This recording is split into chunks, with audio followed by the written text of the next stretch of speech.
Yang merasa jenis kelamin bapak-bapak, diam. Kita dengar dulu emak-emak ini, ras terkuat di bumi. Oh, kalau mau ngajak foto setengah mati saya. Malah ada Pak Wali yang pernah dia cium pipi saya. Kok kira saya anak-anak? Malah ada bapak-bapak pernah, Ustaz, bolehkah cium? Enggak boleh. Cari berkah, enggak boleh. Dalam hatiku, coba cewek bolehlah dikit. Ayo, yang ibu-ibu kok, ayo kita salawat. Bapak-bapaknya diam. Ayo salawat bareng-bareng. Salatullah ala toha. Yang di belakang, yang di belakang ibu-ibu. Salatullah ala Yasin. Nah, nilainya 9,5. Nah, sekarang bapak-bapak lagi yang merasa jenis kelamin laki-laki, tolong jangan mempermalukan jenis kelamin kita, Pak. Ayo, ayo selawat bareng-bareng. Yuk. Salatullah mobil ala salatullah ala Yasin. Nilainya 9,1. Itu mau poligami, lobet. Bapak Ibu diam, diam, diam, diam semua ya. Kita dengar ini pejabat yang di depan. Kau diam, kau tengok semua ini ya. Kau diam, Pak Wali Kota dan wakil ini semua kita dengar ya. Ayo Pak Wali, jangan mempermalukan Forkopimda. Ya, diam, diam. Kita dengar dulu Pak Wali. Salatullah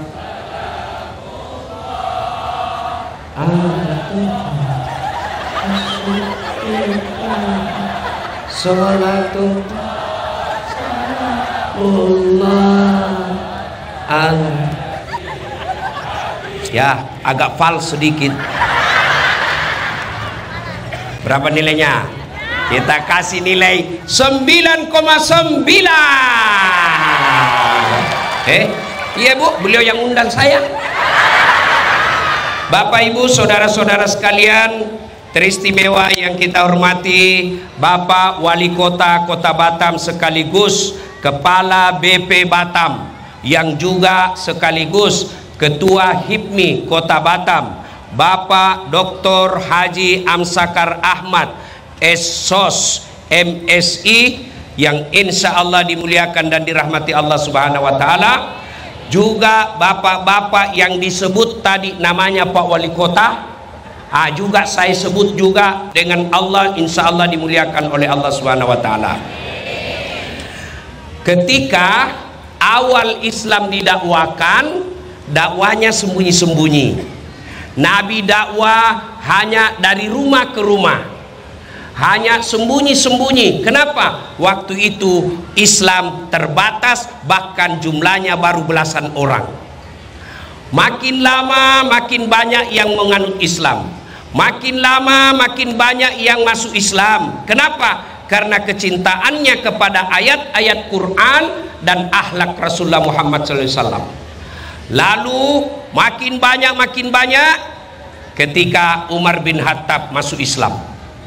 Beliau sampaikan kepada Nabi, ya Muhammad, apa yang kita sampaikan ini kan barang benar, apa yang Nabi dakwakan ini barang betul, kenapa mesti kita sembunyi-sembunyi? Apa kata Nabi? Umar, kau lihat kita ini di Mekah, kita sedikit, kalau kita dikeroyok mati kita semua. Apa kata Umar bin Khattab? Ya Rasulullah, jangan khawatir, jangan cemas. Kalau ada yang ganggu dakwamu ya Rasul, ada yang coba menghalangi kamu berdakwah, saya Umar bin Khattab yang hadapi. Bu, perlu ibu tahu, di Mekah ada tradisi setiap hari Jumat lomba, kira-kira kalau sekarang lomba tinju. Dan Umar bin Khattab tidak pernah terkalahkan. Tidak ada yang berani lawan Umar di Mekah.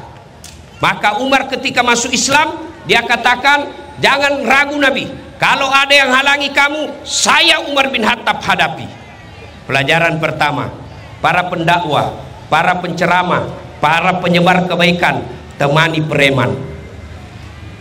Jangan kau musuhi mereka. Kenapa? kalau kau musuhi, dia bisa menjadi lawanmu dalam dakwah. Secara institusi, para pendakwah, para dai, penceramah dekati polisi. Kalau polisi sudah tidak senang sama kamu, hancur urusanmu. Apalagi kalau dia bilang, kau melanggar, kau tidak lihat ini rambu-rambu. Saya lihat, Pak. Kenapa kau langgar? Saya tidak lihat Bapak. Kenapa kau tidak lihat saya? Bapak sembunyi di tikungan. Mana surat-suratmu? Lengkap. Sudah lengkap.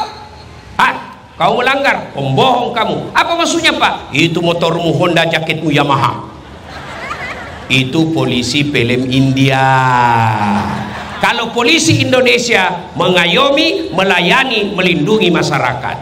Bahkan kita bisa ceramah malam ini karena ditemani dan dijaga oleh bapak-bapak polisi kita. Maka saya pada kesempatan ini, Pak Kapolrestabes, melalui mimbar ini saya menyampaikan selamat Hari Bayangkara yang ke-79. Polisi untuk rakyat, polisi hadir untuk rakyat. Ada polisi yang agak tidak bagus, Ustadz, namanya manusia. Ustadz juga ada yang tidak bagus, tapi hampir 500 ribu polisi di Indonesia, lebih banyak yang baik daripada yang tidak baik. Maka baik-baik sama polisi, Bu. Ibu-ibu, Bu, jangan kumusuhi polisi. Kalau suamimu, kalau ibu-ibu, saya tanya dulu, kalau motormu hilang siapa kau cari? Siapa? Polisi. Bapak-bapak, kalau motormu hilang siapa cari, Pak? Pak Imam. Imam aja hilang motornya. Ibu-ibu, hilang suamimu siapa kau cari? Masa polisi? Ya suamimu lah. Polisi. Maka yang baik adalah polisi jaga rakyat, rakyat jaga polisi. Bersama-sama rakyat, bersama-sama polisi, kita jaga kota Batam yang kita cintai ini. Selamat Hari Bayangkara yang jatuh pada tanggal 1 Juli 2025. Kita lanjut lagi cerita. Nah, mulailah Nabi berdakwah terang-terangan. Tapi apa yang terjadi? Umat Islam akhirnya diserang. Bahkan ada yang disiksa. Seperti Bilal bin Rabah. Disiksa dia, dijemur lalu ditindis batu. Ada yang dibakar rumahnya sampai habis, hartanya dijarah, bahkan mereka ada yang sampai dibunuh. Dan orang pertama mati dalam mempertahankan akidahnya namanya Sumayyah. Itu Sumayyah diikat, ibu, ditenggelamkan dulu, ditanam dulu sampai di tanah, sampai kepala, seharian dijemur. Sudah itu disuruh katakan, budak ini Sumayyah. Dia bilang Abu Jahal, Sumayyah, kamu mau lepas dari siksaan ini, kau cukup bilang Muhammad pembohong. Tapi apa kata Sumayyah? Tidak, la ilaha illallah Muhammad Rasulullah. Tiada Tuhan selain Allah, Muhammad Rasulullah. Besok disiksa lagi, diikat di tiang, lalu dicambuk dan diperlihatkan anaknya Sumayyah, dipanasi itu pedang merah karena panas, lalu ditempel dadanya anaknya. Ibu bisa bayangkan bagaimana kalau anak ibu disiksa di depan ibu. Biasanya orang tua siap menderita tapi tidak tega melihat anaknya disiksa. Lalu Abu Jahal berkata, Sumayyah, orang tua macam apa kamu? Masa kau biarkan anakmu disiksa? Kau coba bilang Muhammad pembohong. Apa kata Sumayyah? Saya cinta kepada anakku, tapi cintaku kepada anak tidak boleh mengalahkan cintaku kepada Allah. Nak, maafkan saya. Allah Karim. Lalu Abu Jahal datangi Sumayyah, dan Abu Jahal berkata, Sumayyah, saya tahu kenapa kau tidak mau bilang Muhammad pembohong. Saya tahu kenapa kau tidak mau mengatakan Muhammad pendusta. Oh, Muhammad kan gagah. Pasti kau jatuh cinta sama Muhammad. Mendengar ini Sumayyah, dia kumpulkan semua ludah yang ada di mulutnya, lalu dia ludahi mukanya Abu Jahal. Pat! Mukamu tidak lebih busuk daripada tai onta. Bayangkan, kira-kira kalau di sini mohon maaf ya, wali kota tiba-tiba ada yang mulai ludahi. Bagaimana perasaan tersinggungnya? Ini Abu Jahal, tokoh terkenal di Makkah, diludahi sama budak. Marah Abu Jahal, diludahi seorang budak di depan umum. Dia ambil tombak, dia tombak badannya Sumayyah 3 kali, menghembuskan napas terakhir. Sejarah perjalanan Islam, ternyata bukan laki-laki orang pertama jihad, korban, mempertahankan kalimat la ilaha illallah, tapi seorang perempuan namanya Sumayyah. Nah, makin disiksa umat Islam, makin disiksa umat Islam, makin banyak sahabat yang ditangkap dan disiksa. Maka kemudian turun perintah Allah, Muhammad, kau boleh hijrah, berhijrah kau ke Mekah. Maka Nabi kumpul para sahabat, saudara-saudara sekalian, sudah ada perintah dari Allah untuk hijrah ke Madinah. Silahkan Anda lakukan perjalanan. Sahabat berkata, ya Rasulullah, kenapa kita tidak bareng-bareng? Begini, saya kan yang dicari, saya kan yang dikejar-kejar, saya kan yang mau dibunuh. Kalau kita jalan sama-sama, kamu bisa jadi korban. Begini saja, biar saya tunggu, saya tinggal di Mekah sembunyi-sembunyi, kalian dulu yang berangkat, biar saya yang dihina, biar saya yang dicari-cari, kau jalan dengan selamat. Ini baru pemimpin, mengutamakan kepentingan dan keselamatan rakyatnya daripada kepentingan dirinya sendiri. Kita berharap wali kota baru di kota Batam punya sifat seperti Muhammad, cinta kepada rakyatnya. Masya Allah, pemimpin yang baik, dia kalau rakyatnya kenyang, biarlah dia yang kenyang paling terakhir. Pemimpin yang baik, kalau rakyatnya lapar, dialah orang pertama yang lapar sebelum rakyatnya. Kita doakan wali kota kita yang baru ini menjadi pemimpin yang menjadi rahmatan lil alamin. Wah, kalau kita dengar pidatonya tadi luar biasa, berapi-api. Mudah-mudahan Pak Wali Kota mampu membawa masyarakat Batam sebagai kota tadi apa tagline-nya, madani. Mudah-mudahan bukan cuma lisan, seperti beliau katakan, bukan cuma di atas kertas, tapi betul-betul terwujud dalam kehidupan sehari-hari. Pak Wali mau wujudkan satu, hati-hati dengan penjilat. Hati-hati penjilat. Ini kalau mau pengangkatan kepala dinas, hati-hati Pak. Banyak mental-mental penjilat di samping Bapak. Siapa? Ya Pak, siap. Oh sudah betul itu Pak, sudah betul. Padahal sudah salah. Dengar para pejabat yang hadir di tempat ini. Teman yang baik adalah bisa yang menunjukkan yang benar. Tapi teman yang jahat bukan yang selalu membenarkan Bapak. Kalau Bapak selalu dibenar-benarkan, hati-hati, bisa dia dorong Bapak masuk penjara supaya dia masuk pejabat. Ya, pelajaran pertama dari hikmah Isra Mi'raj ini, kita berharap jadi pemimpin seperti Rasulullah Muhammad SAW. Tidak usah seperti dulu, dekat-dekat saja. Pak, saya tahu, ternyata ibu perhatikan. Ya, yang kedua, Bapak Ibu saudara-saudara sekalian, yang ketiga hikmah, ya, lanjut lagi kita cerita ini. Maka Nabi kemudian diperintah oleh Allah, setelah sahabatnya sudah pada berangkat, Nabi yang mulai berangkat. Rapatlah para kafir Quraisy. Ruang rapatnya kira-kira kalau kita sekarang kantor DPRD-nya kaum kafir Quraisy, namanya Darun Nadwa. Kata Abu Jahal, saudara-saudara sekalian, ini pengikutnya Muhammad makin hari makin banyak, makin disiksa makin banyak pengikutnya, makin dilarang makin banyak pengikutnya. Ada yang punya usul, apa cara kita hadapi ini Muhammad? Ada yang angkat tangan dari belakang, Bu. Saudara ketua, ya gampang, supaya Muhammad berhenti berdakwah, bagaimana kalau kita kasih uang? Kata ketua sidang, mohon maaf, Muhammad bukan pejabat Indonesia. Kasih uang hilang akal sehatnya. Kau tahu enggak kenapa pejabat banyak yang korupsi? Tahu? Tahu Ibu? Sebab rakyat mau disogok ketika pilkada. Kau semua penyebabnya. Bagaimana pemimpin tidak mau korupsi?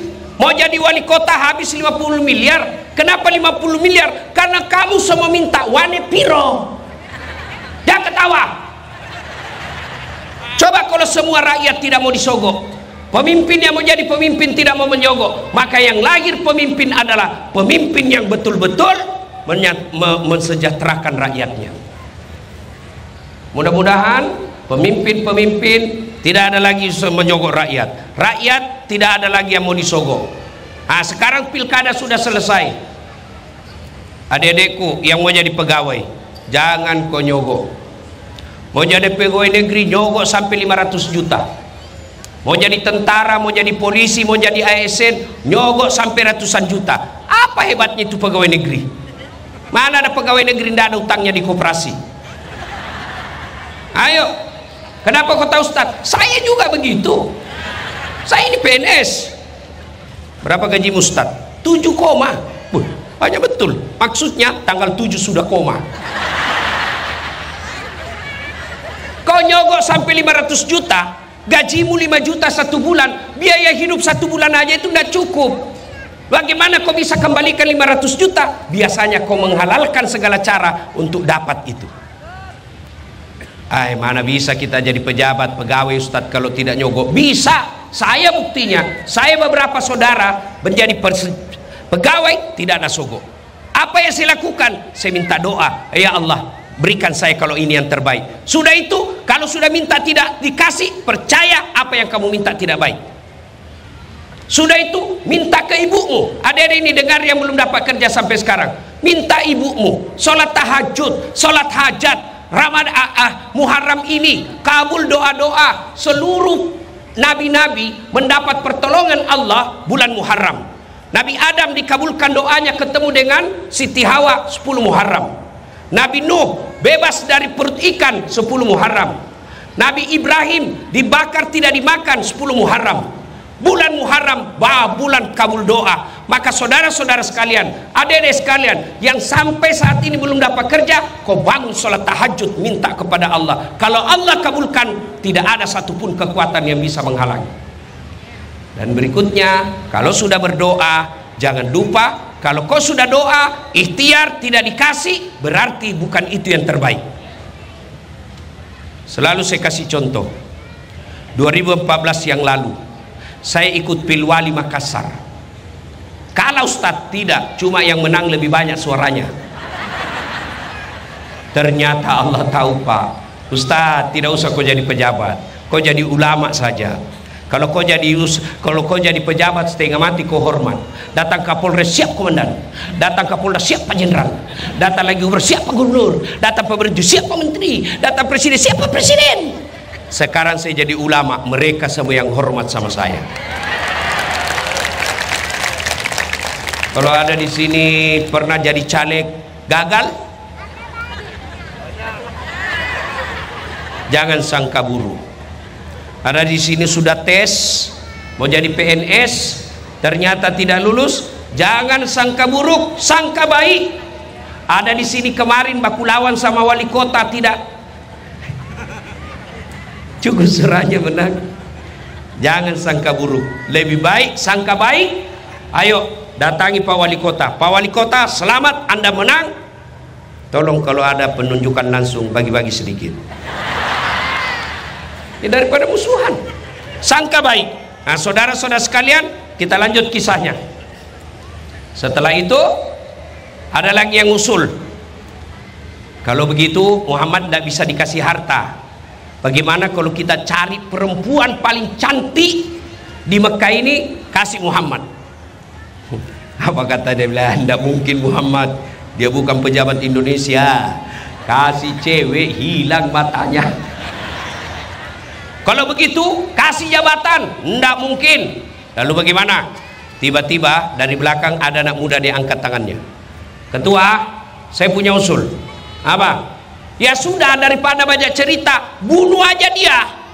Tapi kan Muhammad punya keluarga, Muhammad punya suku Bani Hasim. Kalau dia dibunuh, marah Bani Hasim. Gampang, kita keroyok semua suku yang ada di Mekah, kita ajak kerjasama. kita keroyok Muhammad. Jadi kalau Bani Hashim marah, dia berhadapan dengan seluruh suku yang ada di Mekah. Bagaimana? Setuju? Setuju ketua. Oke, besok malam Muhammad kita sergap rumahnya. Ini rapat, jangan sampai bocor. Siapa yang bocorkan kita penggal kepalanya. Setuju? Setuju. Tutup rapat. Tak tak tak. Ada peserta rapat, sebelum tidur dia bicara sama bininya. Dia bilang, "Bu, rahasia. Jangan kau ngomong, ah." "Kenapa, Pak?" "Saya tadi rapat, ini penting." "Apa?" "Tapi jangan kau ngomong, rahasia." "Tenang, Pak, rahasia dibawa mati. Muhammad besok malam mau dibunuh. Tapi tolong jangan kau bocorkan." "Tenang, Pak, tidak bakal bocor." Besok pagi ini ibu pergi pasar. Dia sudah mengerti ini. Dia kasih tahu temannya, "Rahasia, jangan ngomong. Besok malam Muhammad mau disergap, tapi rahasia, jangan ngomong. Kau saja saya kasih tahu. Tenang, tidak bocor." Ya sudah dikasih tahu, pulang pasar dia panggil tetangganya, "Rahasia, jangan ngomong."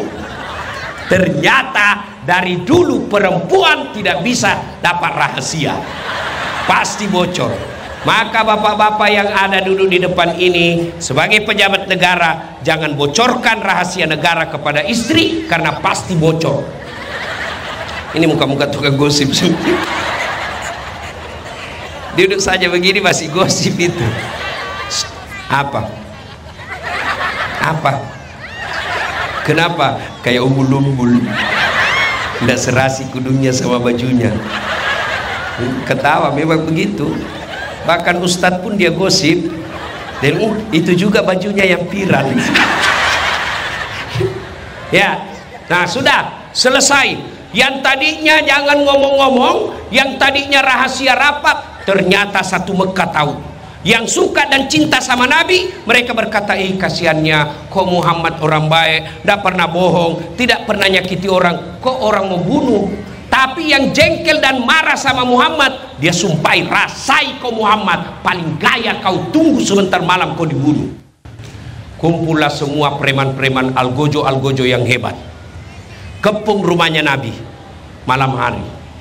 Ternyata Nabi juga tahu. Dari mana Nabi tahu? Dari malaikat Jibril. "Muhammad, hati-hati, sebentar malam ada penyergapan di kopi, ganti korek." Akhirnya Nabi panggil Ali bin Abi Thalib, anak remaja waktu itu, sepupu satu kalinya Nabi. "Ali, kau ganti saya duduk, kau ganti saya tidur di tempat tidurku malam ini."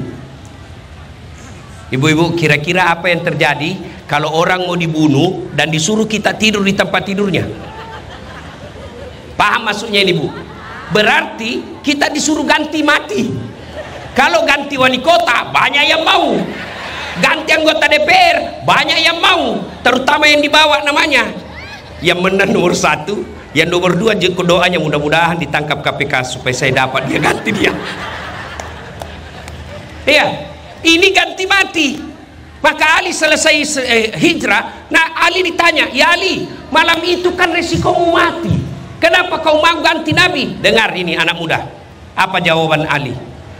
"Andai malam itu Ali bin Abi Thalib yang mati, hanya satu manusia yang mati, hanya Ali anaknya Abi Thalib.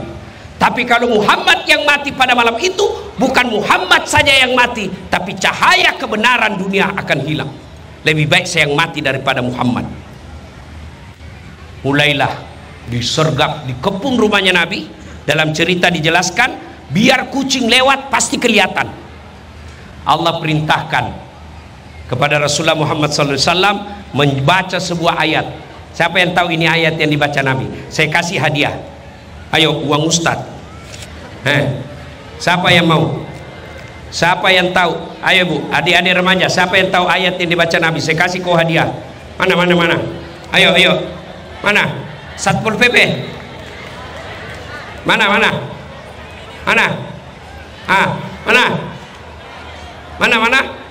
Tidak ada yang tahu. Ini adek, ibu. Oh ya, sini Bu, sini. Cepat Ibu. Ya, cepat. Ya, sini ibu. Sebelum ibu jawab ada passwordnya. Sebelum ibu jawab ada passwordnya. Siapa namanya neneknya Dasat Latin?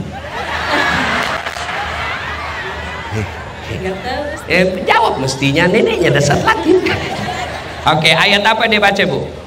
وَجَعَلْنَا مِنْ بَيْنِ أَيْدِيهِمْ سَدًّا وَمِنْ خَلْفِهِمْ سَدًّا فَغَشَيْنَاهُمْ فَهُمْ لَا يُبْصِرُونَ. Sadaqallahul Adzim. 100.000. Ibu, ini Bu uang berkah. Selama ibu tidak belanja ini uang, ada terus uangnya ibu. Percaya saya Bu, selama ibu simpan di dompet pasti selalu ada uangnya ibu. Selamat. Itu uang Ustadz Bu, beda uangnya Kapolres.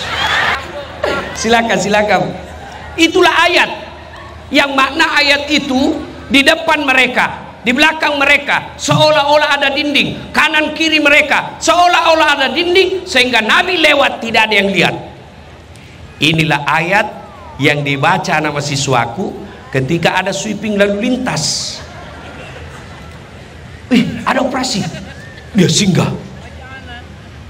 di bawah pohon, dia baca itu ayat. Bismillahirrahmanirrahim. Wa ja'alna min baini aydihim saddan. Allahu Akbar. Dia tiup motornya. Begitu lewat, dilihat sama polisi. Dia datang ke saya, Ustadz bohong-bohong. Apa maksudmu? Saya baca itu ayat Ustadz, kok saya ditilang? Memang kok kenapa? Nggak pakai helm. Bukan ayat yang salah, kau yang beleng-beleng. Pastilah itu polisi juga hafal itu ayat. Ini bapak-bapak, kalau ada yang mau supaya pulang terlambat, pulang begadang tengah malam, istri supaya tidak tahu, coba baca ini ayat. Ibu di depan, apa kau baca? Saya hafal juga itu ayat. Ya sudah ya. Nah, Nabi keluar Bu. Tidak ada satupun yang melihatnya. Nabi santai keluar. Tidak ada yang melihatnya. Setelah Nabi sudah jauh, baru Abu Jahal tersadar, terbangun, seolah-olah terbangun dari tidurnya. Dia sergap masuk ke rumah Nabi, didorong dobrak pintunya, masuk ke tempat tidurnya Nabi. Dia buka selimut. Ali bin Abi Thalib, aina Muhammad? Mana Muhammad? Kata Ali, siapa kau? Juga orang baru bangun. Abu Jahal marah, kecewa. Kenapa? Muhammad sudah tidak ada di tempat tidurnya. Dia pulang, tinggalkan rumah Rasul, lalu dia pengumuman di depan Ka'bah. Saudara-saudara sekalian, siapa yang bisa membunuh Muhammad, saya kasih kau hadiah 100 ekor onta. Kalau sekarang itu 100 ekor onta Bu, satu onta 25 juta, berarti 2,5 miliar. Saudara-saudara sekalian, siapa yang bisa mendapat dan membunuh Muhammad, saya kasih kau hadiah 2,5 miliar. Berkumpul semua orang-orang Algojo, berkumpul semua orang jago berkelahi. Ada seorang yang paling hebat mencari jejak, namanya Suraqah bin Malik. Paling jago mencari jejak. Kalau orang lain cari jejak, dia lihat bekas kaki. Kalau orang lain cari jejak, dia lihat bekas onta. Tapi ini seperti anjing pelacak, begini saja. Dia tahu arah angin. Wali kota Batam. Kenapa? Bau Bulgari. Dasar Latin, Rexona. Alhasil Suraqah bin Malik dapat Nabi. Tapi apa yang terjadi? Terjadi keajaiban. Begitu Suraqah dekat dengan Nabi, kudanya Suraqah jumping, standing. Jatuh Suraqah. Naik lagi kembali, dia coba standing lagi kudanya, jatuh lagi Suraqah. Dia naik lagi kembali, jatuh lagi sampai 3 kali. Akhirnya Suraqah berkata, ini orang dilindungi nih. Ini bukan orang sembarang. Akhirnya Suraqah berkata, la ilaha illallah Muhammad Rasulullah. Masuk Islam. Padahal tadi niatnya keluar rumah mau membunuh Nabi, pulang ke rumahnya dapat hidayah. Yang banyak sekarang ini keluar rumahnya Islam, keluar pulang dari rumahnya bawa barang haram. Lalu Suraqah berkata kepada Abu Bakar, wahai Abu Bakar, sampaikan kepada sahabatmu. Begitu berwibawanya Nabi, Suraka tidak mampu dan tidak berani menyebut nama Nabi. Lalu dia sebut kepada Abu Bakar, wahai Abu Bakar, sampaikan kepada Muhammad, saudaramu, temanmu, itu kepalanya dihadiahi 2,5 miliar. Lalu Suraka berkata, ini ada perbekalan perjalanan, silakan kau ambil ini makanan. Abu Bakar berkata, ada pesan dari Nabi, kalau kamu mau menolong kami, tidak usah, bawa saja pulang itu makananmu, tapi tolong rahasiakan perjalanan kami. Lalu Suraka pulang, ketemu sama pasukan yang mau mengejar Nabi. Apa kata Suraka? Tidak usah kau lewat sini. Tidak usah kau lewat sini. Kenapa? Saya sudah datangi ini jalan, tidak ada Muhammad. Pelajaran, bohong dalam Islam ada 3 yang halal dan tidak berdosa. Salah satu diantaranya, bohongnya seorang untuk melindungi orang baik. Boleh. Bohongnya seseorang untuk melindungi jiwa orang baik. Boleh dia bohong. Contoh, saya dikejar preman. Karena marah saya bahas soal narkoba. Tersinggung dia saya bahas soal mabuk. Kurang ngajar itu Dasat. Dia kejar saya sembunyi di rumahnya ibu. Mana Dasat? Ibu boleh bohong. Tidak ada. Padahal saya bersembunyi di rumahnya ibu. Tidak ada dia. Saya tidak lihat. Boleh. Malah ibu dosa kalau ibu jujur pada hari itu. Mana Dasat? Dosa ibu. Nah, Suraka bin Malik berbohong. Tidak ada Muhammad. Lalu pulang mereka. Nabi kemudian sembunyi di Gua Sur. Masuklah Nabi di Gua Sur. Gua Sur itu, Bu, kalau orang menatap masuk ke dalam gua, pasti kelihatan orang dalam. Sembunyi Nabi bersama Abu Bakar Siddiq. Datang Suraka, datang Abu Jahal dan pasukannya. Dia intip. Abu Bakar sudah cemas. Mati nih kita ini. Kalau bahasa Makassar, didapak maki. Mati maki ini, mati maki. Kata Nabi sambil dia pegang tangannya Abu Bakar, Muhammad, la tahzan, innallaha ma'ana. Jangan kau cemas, Allah bersama kita. Akhirnya apa? Allah turunkan pertolongannya. Bukan burung ababil, bukan malaikat Jibril. Apa yang Allah turunkan? Allah turunkan makhluk yang sangat halus rumahnya. Namanya laba-laba. Ibu-ibu tahu laba-laba? Tahu? Bahasa Inggrisnya scorpio. Apa? Spiderman itu manusia, Bu. Spider, laba-laba, bahasa Ibu Gisnya garangkang. Dia bikinlah itu sarang di depan mulut gua. Sarang itu laba-laba. Ibu tahu enggak sarang laba-laba? Polpen saja di atasnya pasti koyak. Lalu Abu Jahal intip, ada sarang laba-laba. Kata Abu Jahal, tidak mungkin ada manusia kalau ada sarang ini. Kalau ada manusia pasti robek ini sarang laba-laba. Diintip lagi, terbang burung merpati. Lalu dia berkata, tidak mungkin ada burung merpati dalam mengeram kalau ada manusia dalam. Setelah aman, 3 hari kemudian bermalam Nabi. Di situ fungsinya emansipasi wanita. Asma, anaknya Abu Bakar, naik gunung tiap hari, bawa makanan untuk Nabi. Bapak yang pernah lihat itu kalau pergi umroh kan kita dibawa itu di Gua Sur, dilihat itu gunung, di situ Gua Sur. Orang kalau naik mendaki 2 jam belum tentu bisa laki-laki. Perempuan, ini namanya emansipasi wanita. Bukan emansipasi wanita itu pakai celana yang pendek. Mau kalah laki-laki? Enggak, emansipasi wanita bukanlah wanita kasih sama laki-laki. Bagaimana kau mau sama na jenis kelaminmu saja tidak sama? Itu namanya emansipasi. Tidak ada ketertinggalan kalau urusan dakwah. Nah, sudah aman, Nabi melanjutkan perjalanannya. Sementara di Madinah, seluruh sahabat cemas. Nabi belum datang, mati ini kasihan Nabi. Tidak seperti sekarang. Kalau suaminya ibu terlambat datang, dia bisa WhatsApp. Bu, saya terlambat. Kenapa? Kempes motor. Bu, saya terlambat. Hujan di jalan. Itu pada saat itu tidak ada. Semua sahabat di Madinah gelisah. Mati sudah Nabi. Tiba-tiba ada seorang sahabat naik ke atas ketinggian pelepah daun kurma, di atas daun kurma, dan dari kejauhan kelihatan ada debu-debu pasir yang naik ke atas. Kelihatanlah Nabi. Lalu sahabat berkata, datang Nabi. Sampailah Nabi di Kuba. Itu yang masjid pertama dibangun. Lalu disambut oleh sahabat dengan Tola al-badru min saniyat. Sudah sampai Nabi, Maka yang pertama dilakukan Nabi membangun masjid, bukan membangun rumah, bukan membangun penginapan, bukan membangun gedung pertemuan, tapi masjid. Kalau kita Islam percaya pertolongan Allah, kalau mau makmur ini negara, masjid harus diisi. Alhamdulillah sekarang masjid ramai pengurusnya. Pengurus masjid ramai. Satu masjid 100 pengurusnya, tapi rusak keran satu tidak ada yang baiki. Kalau mau makmur ini Batam Pak Wali, ayo ajak pegawai-pegawai masuk waktu sholat. Kalau dia muslim, ayo sholat berjamaah. Kalau dia muslim, ayo sholat jamaah.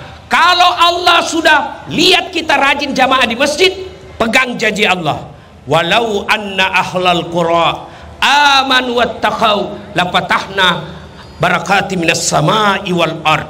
Kalau penduduk suatu negeri beriman dan bertakwa kepadaku, maka aku akan turunkan keberkahan dari langit dan keberkahan dari dalam tanah. Mana buktinya? Lihat Saudi. Lihat Saudi Arabia.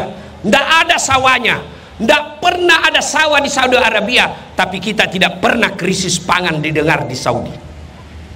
Lihat Saudi Arabia, hanya sumber pendapatannya haji, umroh, dan gas minyak, tapi tidak ada orang Saudi Arabia yang datang ke Batam menjadi tenaga kerja. Kurang apa Indonesia? Sawitnya ada, emasnya ada, batu baranya ada, nikelnya ada, gasnya ada, sawitnya ada, jandanya banyak. Tapi berapa banyak warga Indonesia yang pergi ke Saudi menjadi tenaga kerja? Kalau mau makmur negara kita ini, ayo hikmah hijrah, ayo datang ke masjid. Datang ke masjid. Supaya orang datang ke masjid, manajemen masjid harus diperbaiki. Imamnya, kalau kau jadi imam, jangan panjang-panjang bacamu. Ada juga imam kalau sudah jadi imam balas dendam dia Pak. Kalau dia sendiri kul-kul saja dia baca. Begitu jadi imam mulai mau angkat takbir saja lama betul.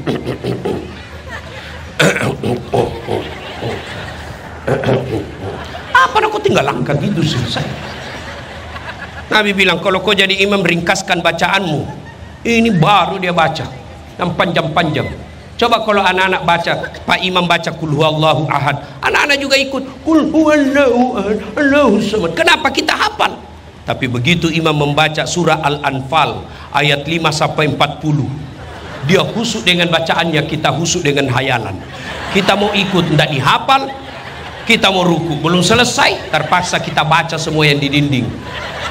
Keadaan keuangan masjid, pengeluaran, bayar listrik, bayar air, dibaca semua. Belum selesai, kita baca lagi kalender Persatuan Guru Republik Indonesia cabang Kota Batam. Belum selesai, bajunya lagi orang baca, caleg DPRI nomor 1. Siapa yang salah? Imam. Supaya makmur masjid, imam itu kenapa disuruh baca yang umumnya orang hafal? Supaya apa? Orang bisa husu ikut. Yang kedua, kalau kau salah, ada yang bisa luruskan. Coba kalau imam baca wadduha salah, kita bisa bantu. Tapi begitu imam baca Al-Anfal salah, hadapi dirimu sendiri. Saya suruh bikin cari masalah. Yang kedua, supaya masjid, bikinlah masjid yang manajemennya bagus. Alhamdulillah, saya Allah kasih rezeki, sudah 4 masjid saya bangun. Pertama saya bangun di kompleks saya. Sudah itu saya bangun nama bapak saya, Bani Abdul Latif, di kampung. Sudah itu saya bangun lagi di Makassar, Masjid Hajjah Sitimang, ibu saya. Nah, sekarang lagi proses Masjid Dasat Latif namanya. Tapi tidak usah besar-besar, kecil. Imamnya seperti tadi penghafal Quran. Sudah 2 kali habis Quran menang Suara Sulawesi Selatan MTQ 30 juz, anak muda Fakultas Kedokteran kuliah. Penceramanya belum ceramah saya sudah kirim honornya, saya kasih judul ya. Imamnya hafal Quran, sound sistemnya bagus. Kemudian di dinding paling depan ada seperti ini. Kalau Imam sikir, ada tertulis sikirnya kayak luar biasa tadi Pak Wali. Hebat Bapak. Tadi mengaji, ada nampil. Akhirnya kita semua bisa ikut. Kenapa ada tampil di sini? Baru saya dapat di Kota Batam seperti ini. Di masjid saya juga begitu. Orang imam sikir, ikut sikir semua. Karpetnya kasih pengharum ruangan, karpetnya bagus. Azan kita gaji khusus tukang azan 5 kali kita gaji selayaknya pegawai negeri. Orang enak datang ke masjid. Ini bagaimana orang ke masjid yang azan saja orang tua sudah pensiun. 4 kali tarik nafas baru sampai. Hayya salah.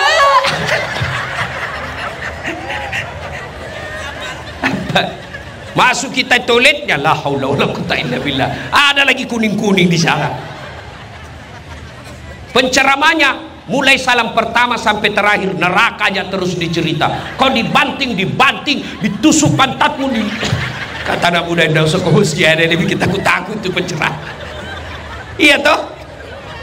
Nah, hikmah berikutnya ini, ayo mari makmurkan masjid. Ada yang tanya, Ustadz bagaimana perempuan? Sampai detik ini kata Nabi, wanita tidak dianjurkan ke masjid, tapi kalau mau ke masjid jangan dilarang.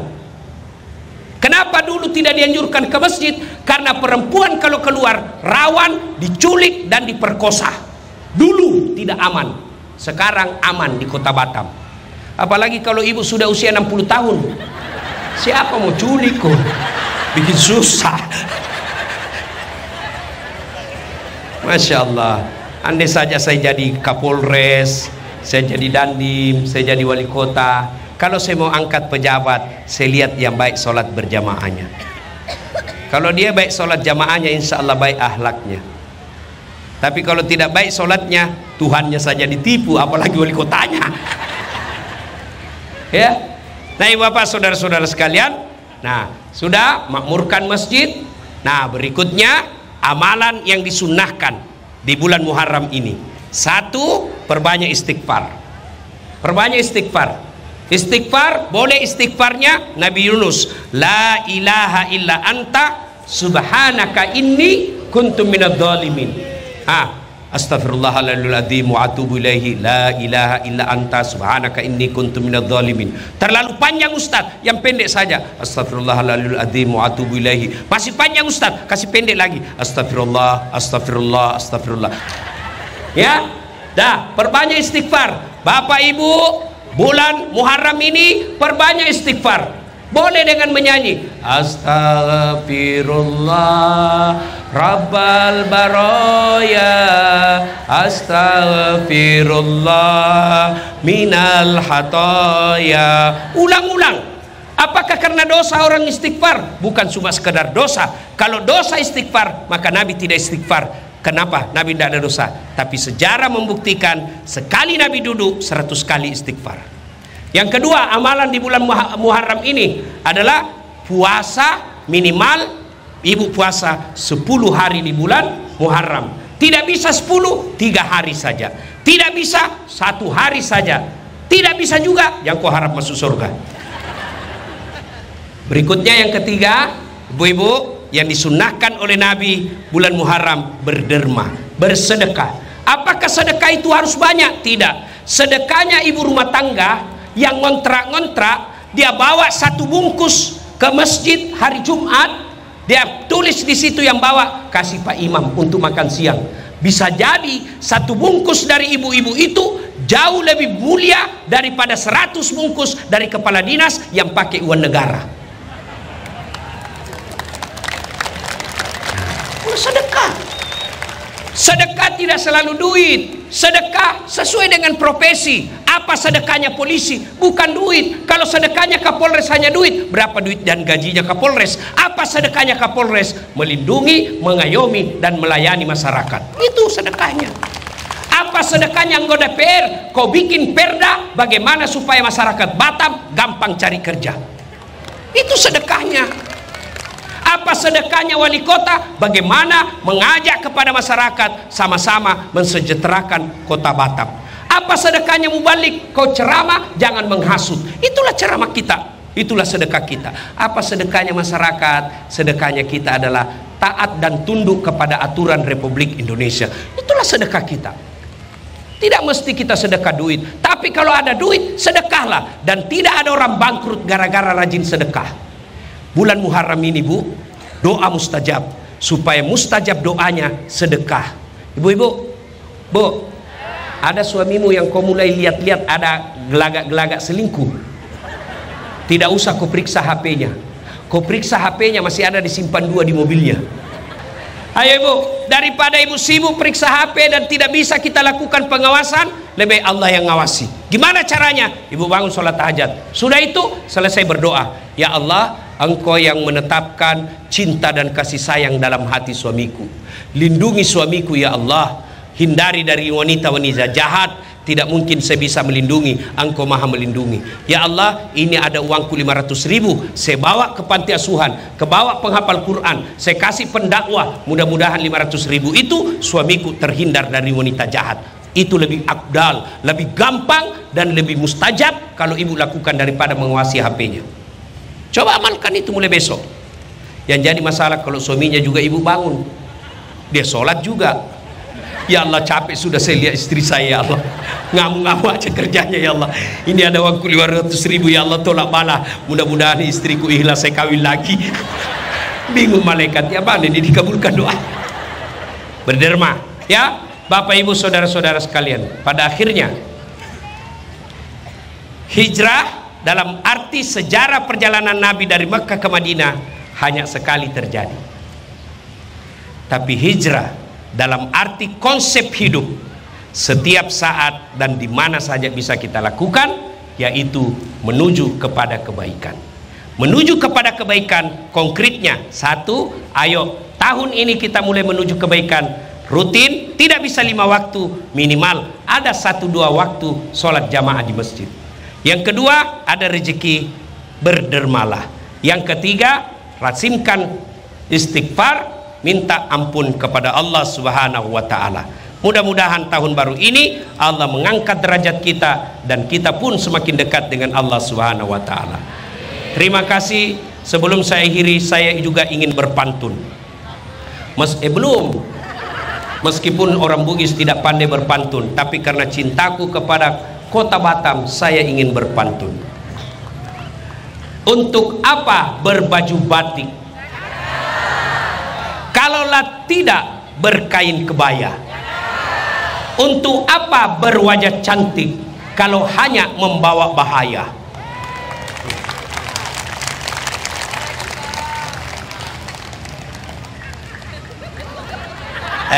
Satu lagi. Tenang dulu, belum lagi hafal-hafal ini.